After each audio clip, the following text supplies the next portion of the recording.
వసంతకాలం వచ్చినప్పుడు ఒక కమ్మని గొంతు మనకి వినిపిస్తుంది, మనసులో నిలిచిపోతుంది. కోకిల గొంతు చాలా తీయగా, చాలా అందంగా.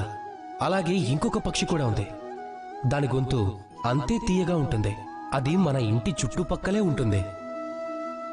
పచ్చని రంగు, ఎర్రటి ముక్కు. మీరు సరిగ్గానే గుర్తించారు, చిలుక. ఈ రెండు పక్షులని మనం చాలా ఇష్టపడతాం, మనసుకి శాంతినిస్తాయి.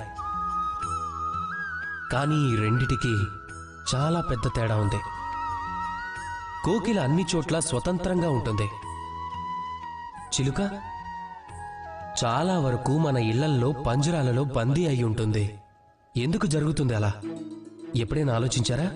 ఎందుకంటే కోకిల తన మాటలు మాత్రమే మాట్లాడుతుంది, కానీ చిలుక ఇతరుల మాటలను అనుసరిస్తుంది. ఎవరైతే వాళ్ళ ఆలోచనల పట్ల దృఢంగా ఉంటారో, వాళ్ళ మనసులో ఏమనిపిస్తుందో అదే చెప్తారో, అదే మాట్లాడతారో, వాళ్ళు ఈ ప్రపంచంలో స్వతంత్రంగా ఉంటారు.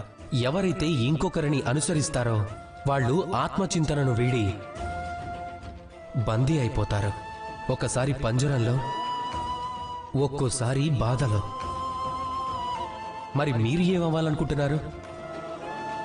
కోకిల లేక చిలుక? నిర్ణయం మీదే.